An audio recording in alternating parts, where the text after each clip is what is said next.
Welcome to EPG Pathshala Philosophy. We are discussing one of the modules in social and political philosophy. The module is Gramsci and Althusser on Marx's relation between base and superstructure.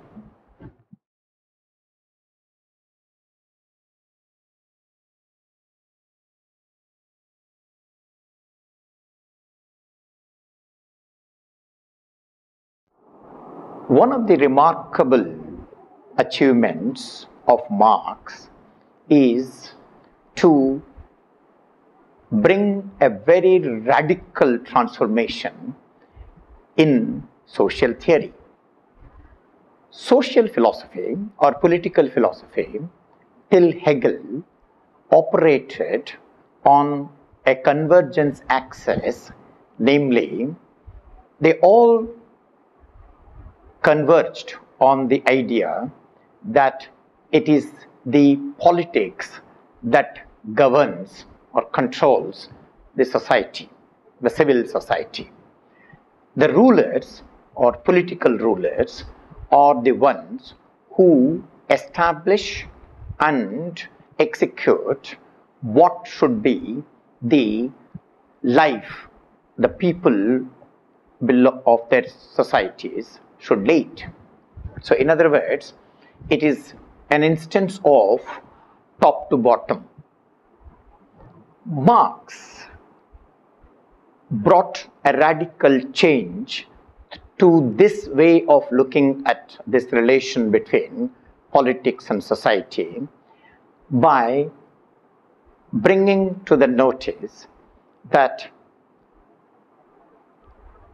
it is not the top, that is the political, that controls the bottom, that is the civil society. He rejected this clearly and he gave an alternative where it is the bottom that determines the politics at the top.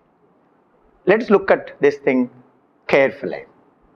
Marx is not saying that top should become bottom and bottom should become top. No. There is that he retains the top, that is political, at the top, and he retains the bottom at the that is society at the bottom. He only reverses the direction, that is from saying the earlier view that it is the top that controls the bottom. He argued that it is the bottom that determines the top. This is a very radical way of looking at things. It changes the way of gazing at the political processes, social controls in a revolutionary manner. Okay. Now, while this has revolutionized the entire social theory, what became a problem, an enigma, is a term that he used, namely determinism. The determinism is problem, it is an enigma for several reasons. I will discuss some of them in this module. Determinism is an enigmatic expression in Marx because determinism is mechanical. If you say that something determines something else, that relation is governed by causality and there is a one-to-one correspondence that ensues in this process. For example, if I say that the switch determines the rotation of the fan or the lighting of the light, okay, there is a causal relation and that is a deterministic relation. Okay, whether it is possible, whether it is wieldy to maintain a determinism in human relation has become a serious problem. Okay, is it possible to talk about determinism in explaining, in analyzing human relations in society. That is the problem.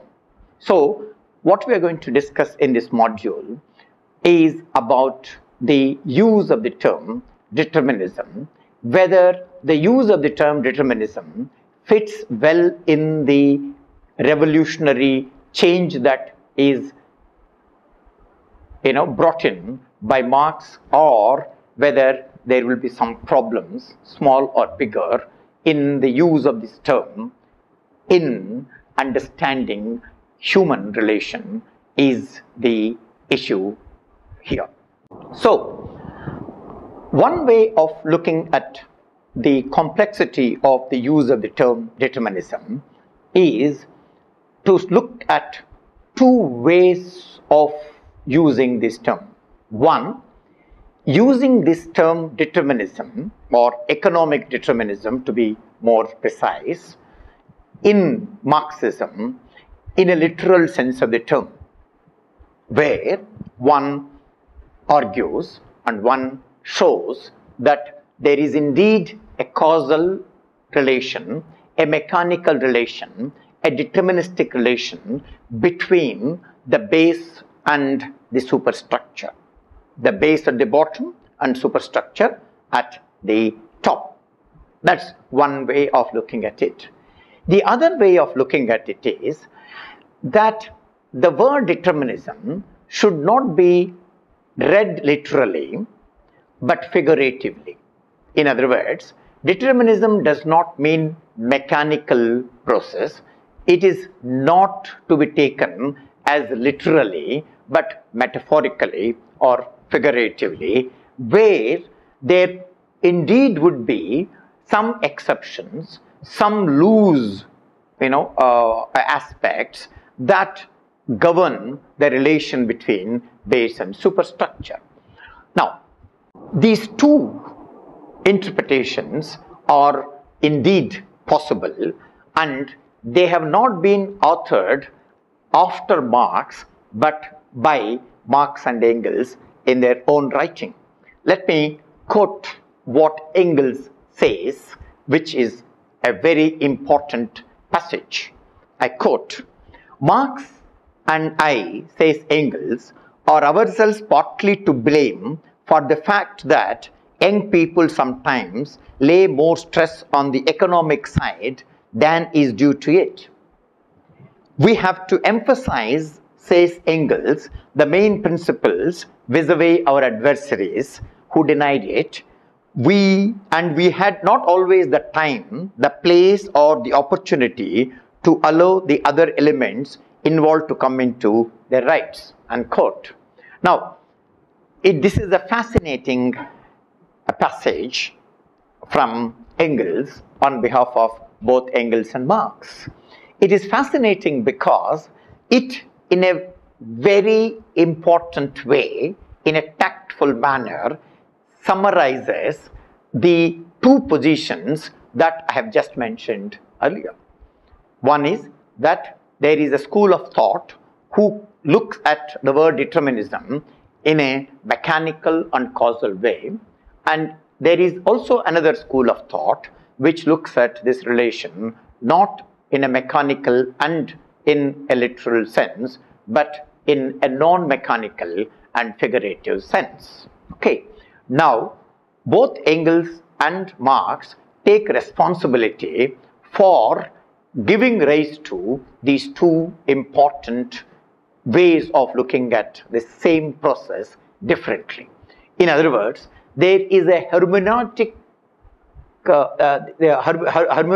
place in this passage for these two versions. Now, let us look at this very carefully, this passage very carefully. One, Engels admits that Marx and himself ought to be partly blamed for the fact that young people, not all people, but young people.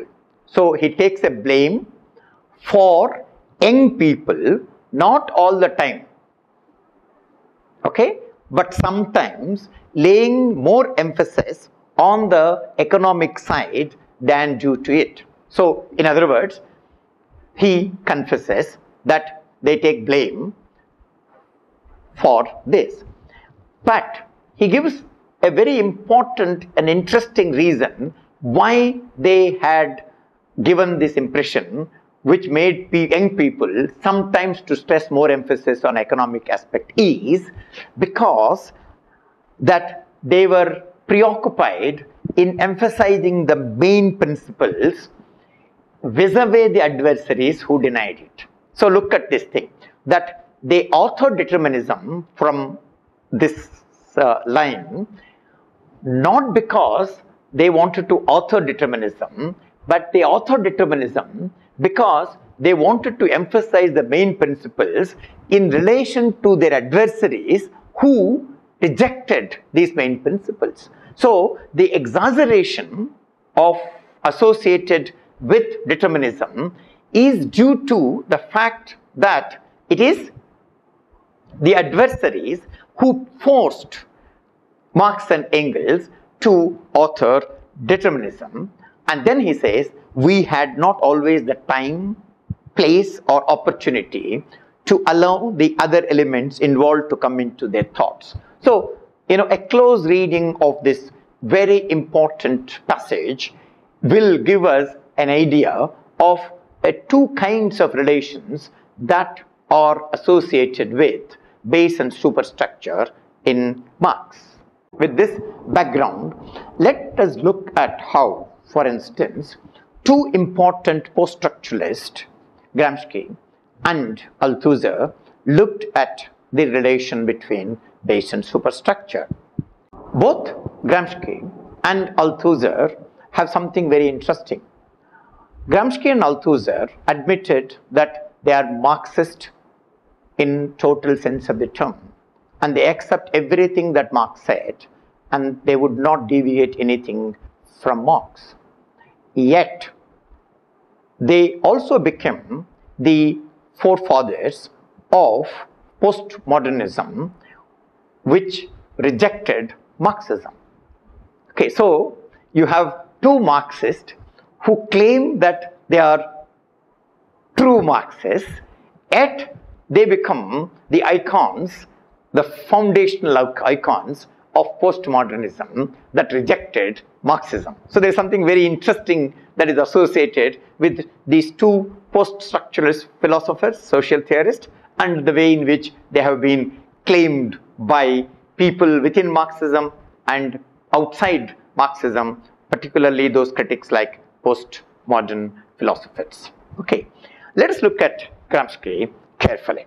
Gramsci comes up with something very interesting.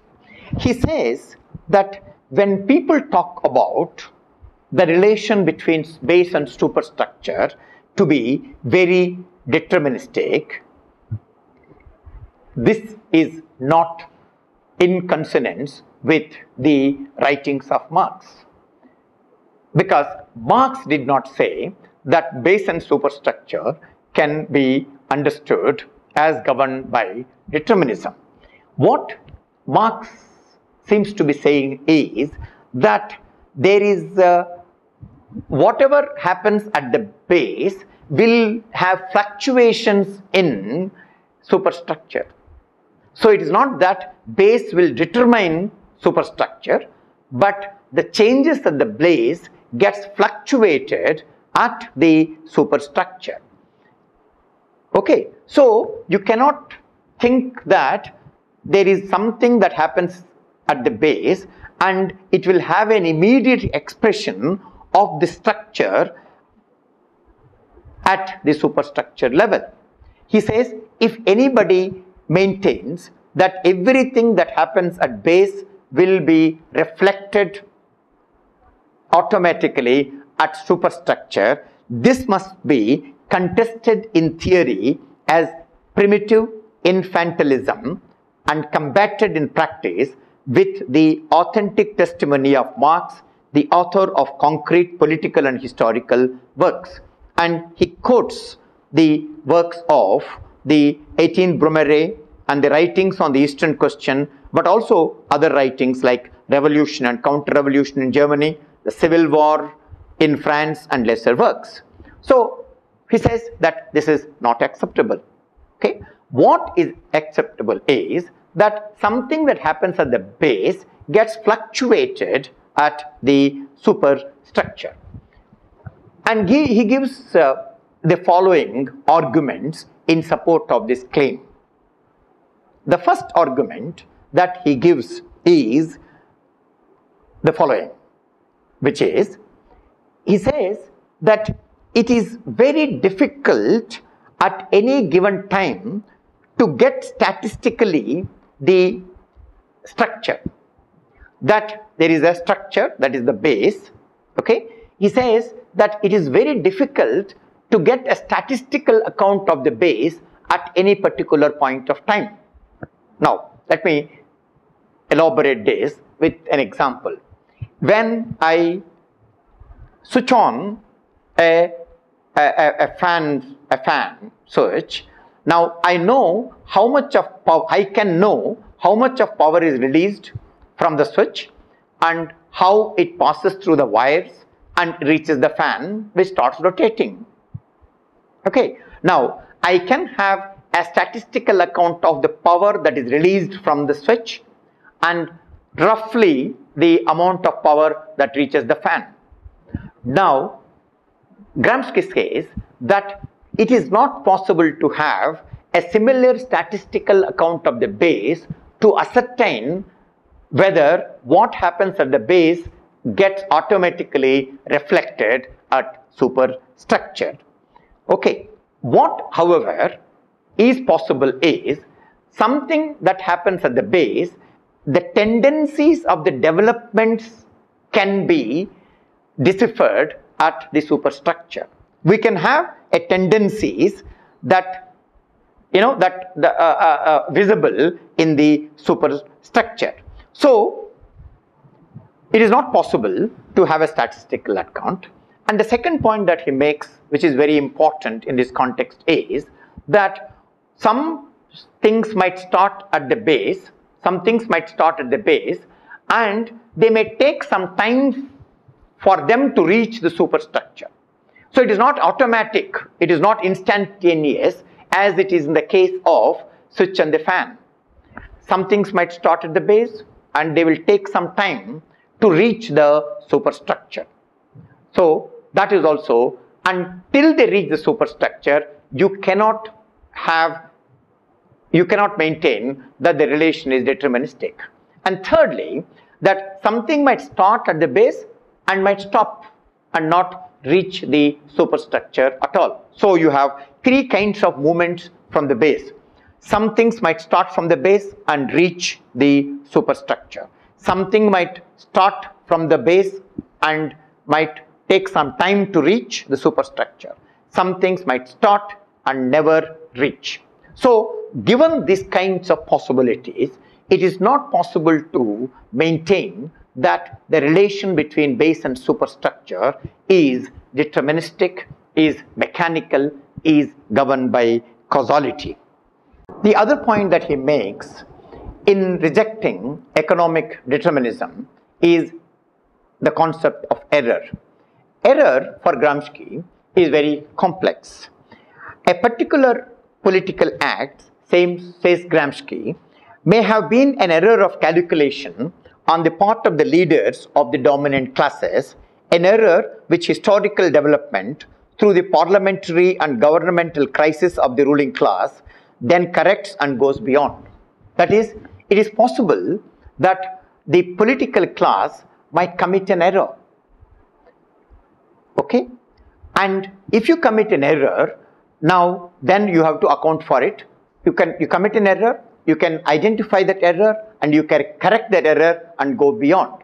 But if you accept that the relation between base and superstructure is deterministic and mechanical, then, says Gramsci, mechanical historical materialism does not allow for the possibility of error, but assumes that every political act is determined immediately by the structure and therefore as a real and permanent modification of the structure. Incidentally, the idea of error that the political dominant class might make is what made Gramsci a persona non grata within some orthodox Marxist circles. Okay, because these ruling Marxist leaders do not want to accept that they are capable of committing a mistake. Now, I think they did not understand Gramsci properly. Not just at the level of this instance, but what Gramsci seems to be doing for Marxism as a whole. Because if you accept the concept of error as pointed out by Gramsci, then you can save Marxism from relapsing into disguised divinity. What is the difference between divinity and humanity? In divinity, the God does not make a mistake. Okay, if you make human-centered systems, which Marxism is, as errorless, then there is little difference between divinity and humanism. Okay, now I think what Gramsci is doing is, by bringing the concept of error, he is saving Marxism from relapsing into disguised divinity. I think many Marxists, the orthodox Marxists, did not see the kind of movement that Gramsci is making in bringing his notion of error. The third point that he makes is that sometimes leaders do commit a mistake. They make deliberately certain actions which are not allowed, not because they want to make those actions, but because they would find it necessary for organizational requirements. Sometimes I have to tell certain lies, I have to make certain actions, even though I know that they are not ethically correct actions, they are not the ones which are allowed by the government. Okay. However, I still do it because of the organizational requirement. But Gramsci's point is that you may do these things, but you should know that you are doing it. Okay, you should not hide it from at least some sections of people. You should not tell lies, or you should not deceive yourself that you are beyond error and you will not commit a mistake. Thinking that whatever we have done is correct and we have never committed a mistake is what cost Marxism certain things like Stalinism and other kind of totalitarian regimes. I think what governs the totalitarian regime is not that all that they do is correct, but the tendency that they seems to have followed, namely, since we have done it, it is correct.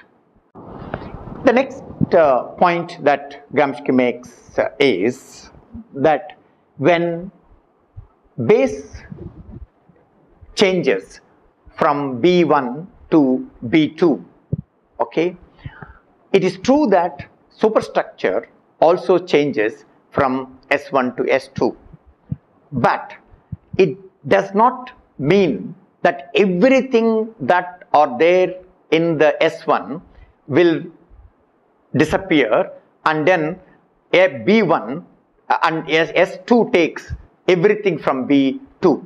He says that when B1 shifts to B2, many things from S1, or at least some things from S1, will survive in S2. He gives the example of how, for instance, Catholic religion survived in Soviet Russia.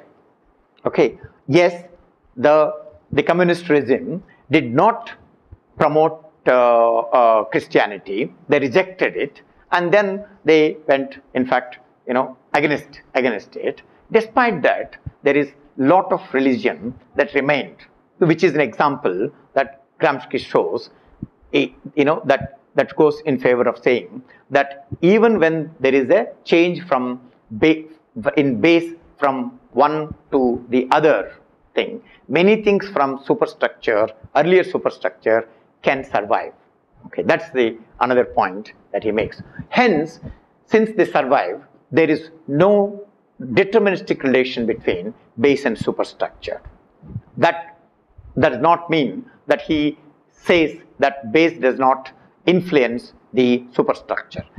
For Gramsci, base is the major, influencing factor, major controlling factor. He is only pitching on the semantics of the word determinism, and explicating the hermeneutical, senses of this word in its various uses.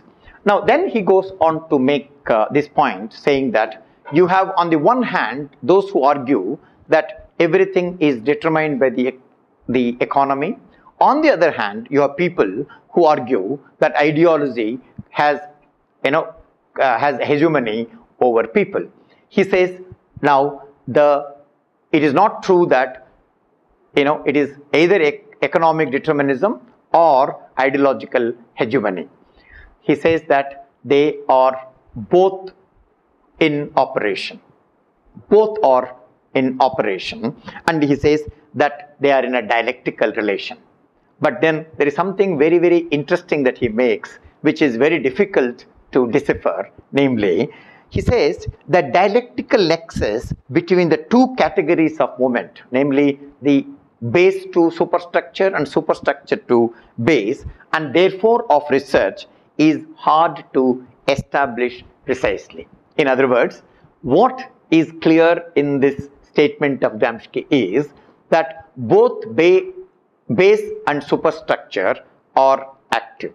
Base is operating on superstructure and superstructure is operating on base. However, it is very difficult to ascertain which is dominating more and which is dominating less. He would say base is dominating more, but how much domination would he allow to superstructure? He leaves it open. He doesn't specify. That's something that one needs to think more when reading Gramsci. The second important point that he makes, which is also a last point that I want to make it in this module, is he says that when there is a change in the base, the influence that it can have over superstructure, he compares it with the modern warfare, the trench system of modern warfare. He says, I quote, "The superstructures of civil society are like the trench systems of modern warfare. In war, it would sometimes happen that the fierce artillery attacks seem to have destroyed the enemy's entire defensive system, whereas in fact, it had only destroyed the outer perimeter. And at the moment of their advance and attack, the assailants would find themselves confronted by a line of defense which was still effective. The same thing happens in politics during great economic crisis." In other words, it is not that once your trenches barge into the center of your enemy territory, you should not be complacent that you have won your enemy, because the enemy may be hiding at the borders, and after allowing you to enter into the center, the enemy might attack you from the border and then defeat you. So he is saying that you should not be complacent about the fact that the base determines the superstructure. If you become complacent, then there is a possibility that what happens in a trench system of modern warfare can happen even in the social sphere. So, to sum up, what Gramsci seems to be advocating is that there is ample evidence within Marx and Engels to come up with a non-deterministic or semantically varied understanding of the word determinism, and not take determinism as merely mechanical, merely causal, that renders to reductionism. He, in the process, salvages or retrieves the pregnant hermeneutical dimensions that are available in Marx. We will now look at the other important post-structuralist philosopher, Althusser. Having looked at Gramsci's relook at the relation between base and superstructure, where he added a hermeneutical dimension to the relation between base and superstructure, in addition to the mechanical relation that was prevalent during that time. Now let us look at another important post-structuralist in the form of Louis Althusser. Althusser, too, like Gramsci, declared that he is a committed Marxist and he would not deviate an inch away from Marx. Having made this claim, he goes on to show some important resources where through Marx or using Marx, there is a way you can bring out an entirely different interpretation of the relation between base and superstructure. So you have in front of you two versions. One, the relation between base and superstructure is governed by determinism, and the relation is mechanical, and it is also causal. And in addition to that, and not necessarily in place of it, you have another version where people like Althusser, using the material from Marx, come up with a non-deterministic, non-causal, non-mechanical interpretation of the relation between base and superstructure. I think there is something very interesting in this feat or in this intellectual gymnasium. And let us look at how Althusser goes about doing this in a systematic way. Althusser seems to begin by asking us this question: is it possible to have a deterministic relation when you have two variables which are not intact? Okay, if a relation has to be deterministic between two variables, then you should have variable 1 and variable 2 presented to you, given to you as a whole.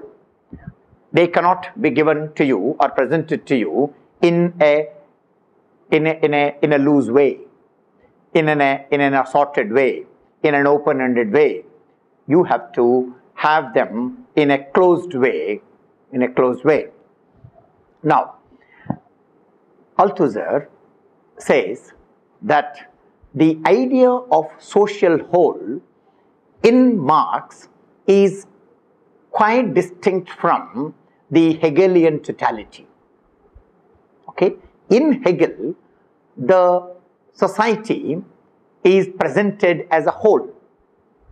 Okay? But in Marx, the social whole is not given to you as a whole, closed whole, self-enclosed whole. Marx conceives of the structure of every society as constituted by levels or instances. In other words, there is already a dent to the idea of a whole. The whole is not presented to you as a whole, intact, together. It consists of different levels or instances. Okay, now the superstructure itself contains two levels or instances. So even the superstructure that is alleged to be determined by the base is not another whole. If superstructure is not a whole, or the base is not a whole, then the process between them or the relation between them, that is base as not necessarily a whole, superstructure as not necessarily a whole gets tainted. It does not lend itself to deterministic conclusions. So superstructure itself contains two levels or instances. What are these two levels? You have one level which is politico-legal. That is, a superstructure has a law and a state on the one hand in its totality, and ideology. The different ideologies which consist of religion, ethical, legal, political, and so on, so forth. So you have superstructure not given to you as a whole, but consisting of two levels, the politico-legal and the ideological.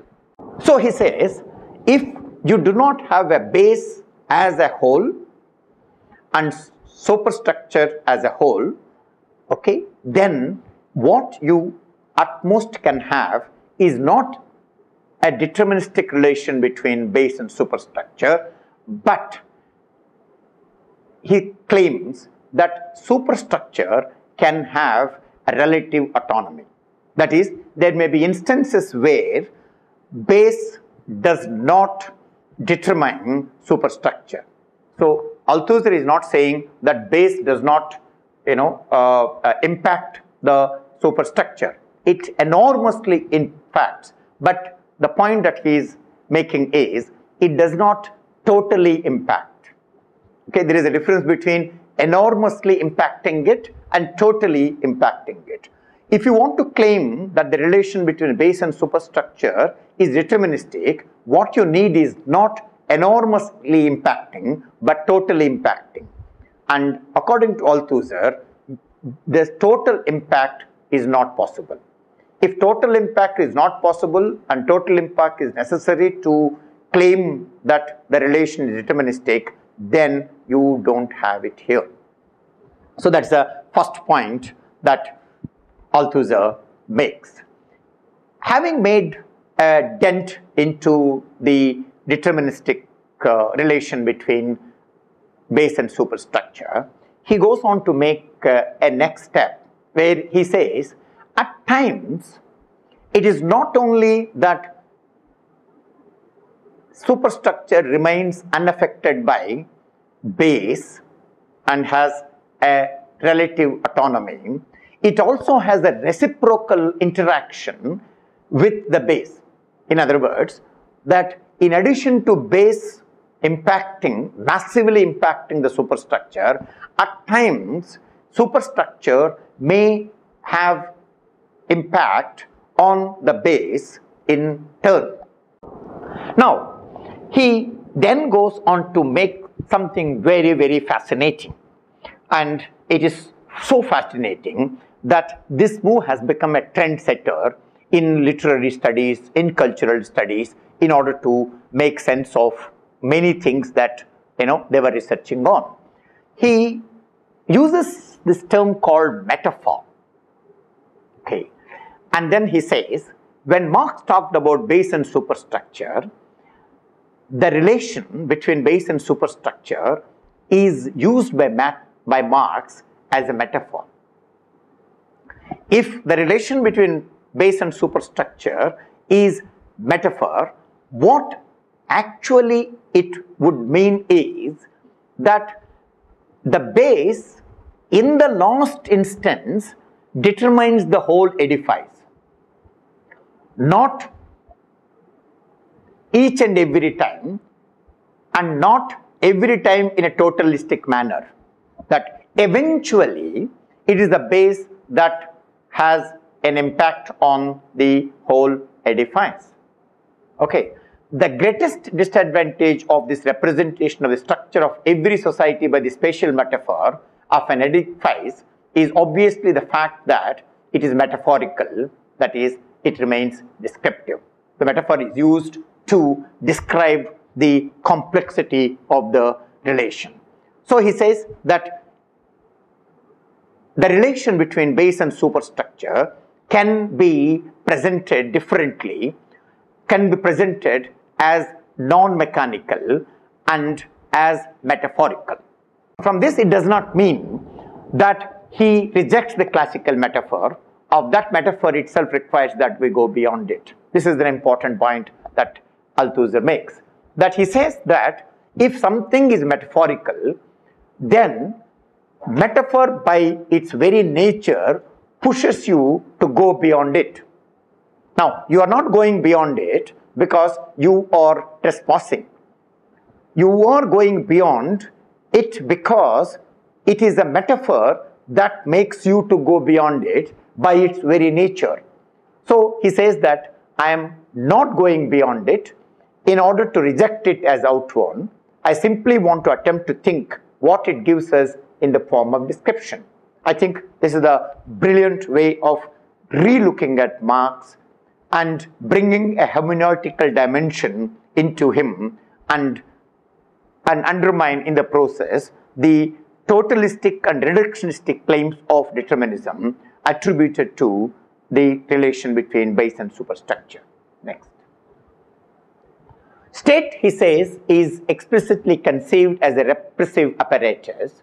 Thus, the definition of the state as a class existing in the repressive state apparatus cast a brilliant light on all the facets observable in the various orders of the repression, whatever their domain. So, it is in this context, he says, that there is a further need to distinguish state power from state operators. This is the brilliant distinction which has an enormous implications. He says that there can be an instance where a political party overthrows the previous political party and captures power. Now, when you capture power, okay, you will not be able to bring revolution according to Althusser because you have not dismantled the state operators. In other words, if you merely remove the agent who had power earlier and capture that power, but retain the infrastructure, the apparatus, the entire infrastructure of the state that was there earlier, you would be forced to replicate the same kind of hegemony, same kind of instance of violence which your opponent earlier was unleashing. So the point that he makes is that there is a need to distinguish between state power and state apparatus, and one should not be contented in merely replacing state power and retaining unwittingly sometimes the state apparatus. There is a need to dismantle all the state operators that were there earlier. Only then you will be able to bring revolution. This is one of the important points. In fact, it goes against certain practices of the communist societies who were only contented to capture power, take power, and then started using same operators, whether it is the police, whether it is the law, whether it is education institutions and other things. Althusser warned against those people who were complicit about this. So, to elaborate more on this state power and state operators, we know that the state operators may survive as is provided by the bourgeois revolutions in 19th century France. The collapse of the state without the state operators being affected or modified. Even after the social revolution like that of 1917, Althusser says or reminds us, a large part of the state operators survived. Let me now discuss what he means by state power. State power for Althusser consists of government, administration, army, police, courts, prisons, and all these institutions, according to him, they function by violence. In contrast, the repressive state operators, which he calls as ideological state operators, are certain number of realities which present themselves to the immediate observer in the form of distinct and specialized institutions. And these ideological state operators are religion, education, private schools, family, legal, political institutions, trade unions, communications, cultural organizations. So he says that the state operators or state power is one. The police is one with the state, the judiciary is one with the state, and the courts are one, and prisons are one. They work, there is a uniformity about them. But ideological state operators is diverse. There is pluralism in the ideological state operators. And then he goes on to say that the ideological state operators belongs to the private domain, whereas the repressive state operators belongs to the public domain. And then he says the repressive state operators like police, judiciary and other function by violence, whereas the ideological state operators function by ideology. Repressive state operators functions massively and predominantly by repressing while functioning secondarily by violence. That's why the police or the judiciary will begin to repress people, but then if they fail, then they would try to use ideology in order to get what they wanted to get. Ideological state operators massively and predominantly function by ideology, but they also function secondarily by repression. That when the ideological state operators will begin to persuade and oppress people through through a persuasive manner, but when they know that they will not get the results done, then they will resort to the repression. So Althusser says that to his knowledge, no class can hold state power for a long period without at the same time exercising its hegemony over and in the state operators. So the summary of this detailed discussion by Althusser is all state authorities function both by repression and by ideology, with the difference that the repressive state authority functions massively and predominantly by ideology, whereas the repressive state apparatus constitutes an organized whole whose different parts are centralized beneath a commanding unity. The ideological state apparatus are multiple, distinct, relatively autonomous, whereas the unity of the repressive state apparatus is severed by its unified and centralized organization under the leadership of the representatives of the classes in power. The unity of the different ideological state operators is secured, usually in contradictory forms, by the ruling ideology, the ideology of the ruling classes. So what you have in front of you is the important intervention made by two important stalwarts, Gramsci and Althusser, who remained within Marxism but brought up something entirely different, using insights and statements and ideas from Marx. They presented the relation between the base and superstructure as non-deterministic, non-causal and non-mechanical. This, I think, is one of the achievements of Althusser and Gramsci. Somebody might say that they have not presented, they have deviated from Marx, but then somebody else can argue that it is they who enriched Marx and took him out of the reductionistic, the mechanical way of theorizing social reality. Thank you.